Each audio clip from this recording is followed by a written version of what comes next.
नमस्ते। चलिए आज बात करते हैं जीवन के सबसे बड़े सवाल पर।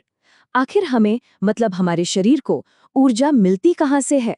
और आज हम एक ऐसी रेवोल्यूशनरी थ्योरी के बारे में जानेंगे जो शायद बायोलॉजी की सारी किताबों को ही बदल कर रख दे। तो चलिए इस गुत्थी को सुलझाते हैं। सवाल बहुत सीधा सा है। वो कौन सी चिंगारी है जो जीवन को जलाए रखती है? सोचिए, हमारे अंदर खरबों कोशिकाएं हैं, हर सेकंड काम कर रही हैं। इनको ये सारी ताकत, ये एनर्जी मिलती कहाँ से है?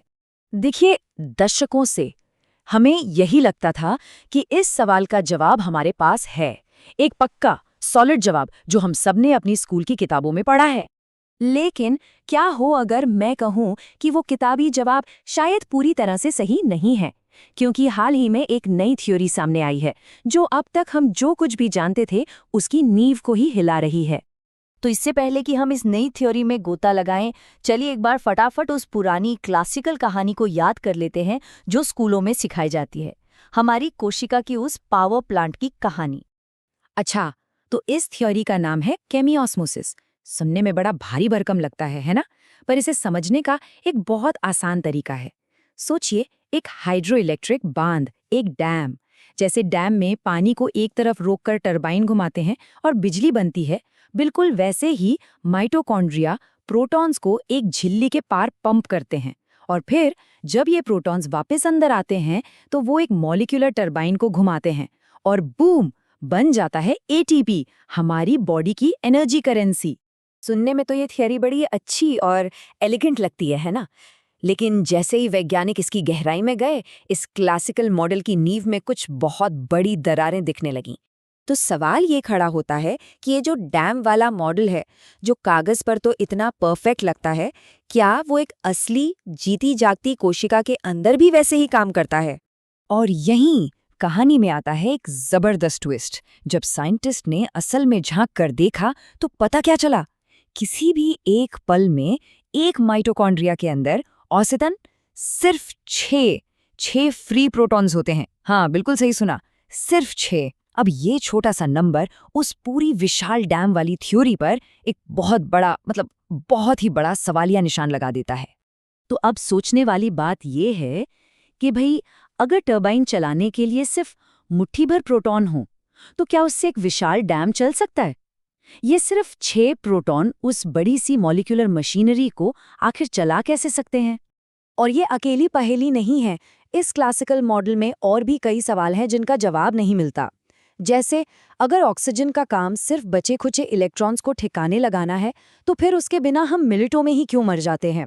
और ये जो रिएक्टिव ऑक्सीजन स्पीशीज हैं जिन्हें हम जहरीला कचरा मानते हैं, वो हमारे सिस्टम में आखिर कर क्या रही हैं? तो इन्हीं सब पहेलियों के जवाब में एक बिल्कुल नई क्रांतिकारी थ्योरी सामने आई है। इसका नाम है मबर्न, और ये जीवन की ऊर्जा को देखने का एक बिल्कुल ही अलग नजरिया पेश करती है। जरा इन दोनों मॉडल्स को आमने सामने रखकर देखते हैं। एक तरफ है हमारा क्लासिकल मॉडल जो जटिल है, इनडायरेक्ट है और एक मशीन की तरह काम करता है।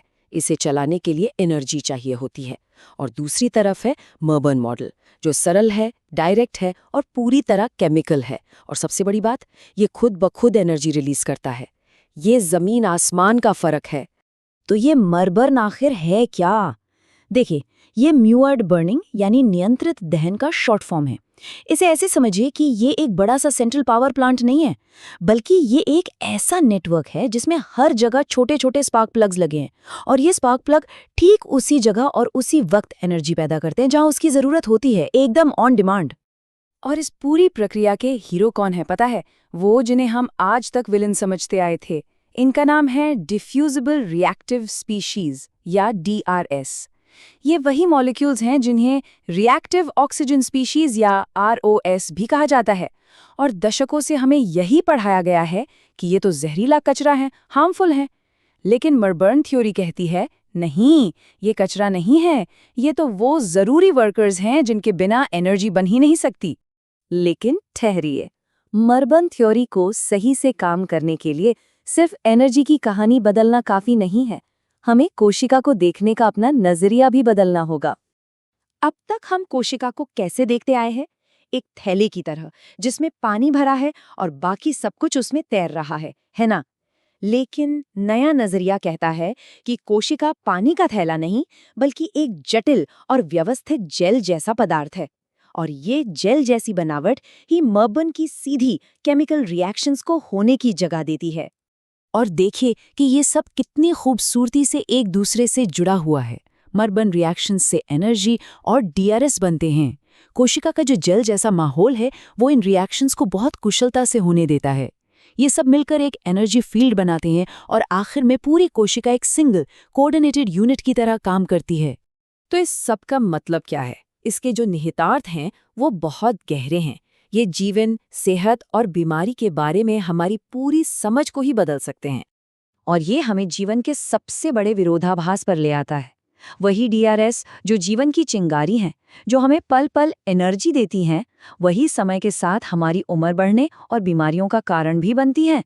मतलब जो चीज़ जीवन देती है वही उसे वापस भी ले लेती है।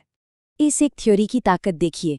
ये जीवन की शुरुआत कैसे हुई से लेकर हम बूढ़े क्यों होते हैं, इन सब पर नई रोशनी डालती है। ये कैंसर जैसी बीमारियों को समझने के नए रास्ते खोलती है और ये भी बताती है कि ऑक्सीजन हमारे लिए असल में इतनी ज़रूरी क्यों है। तो निचोड़ क्या है? ये दोनों मॉडल एक दूसरे से बिल्कुल अलग है। जहाँ क्लासिकल मॉडल को शुरू होने के लिए एनर्जी चाहिए, मर्बॉन खुद ब खुद एनर्जी पैदा करता है। क्लासिकल मॉडल में ऑक्सीजन सिर्फ एक कचरा उठाने वाला है, जबकि मर्बॉन में वो एक ज़रूरी ईंधन है। और सबसे बड़ा फर्क, क्लासिकल मॉडल में डीआरएस एक जहरीला कचरा है और मर्बॉन मॉडल में वही जीवन का अमृत है। तो आखिर में ये पूरी थ्योरी हमें एक बहुत ही गहरे सवाल पर लाकर छोड़ देती है। क्या एक सेल, एक कोशिका वाकई में छोटे छोटे पुर्जों से बनी एक जटिल मशीन है, जैसा हमें हमेशा से बताया गया? या फिर ये एक सेल्फ ऑर्गेनाइजिंग, खुद को व्यवस्थित रखने वाली एक लॉ है, एक ज्वाला है जो लगातार जलती है और खुद को जिंदा रखती है? और इस सवाल का जो भी जवाब होगा वो शायद बायोलॉजी को देखने का हमारा पूरा नजरिया ही हमेशा के लिए बदल कर रख देगा।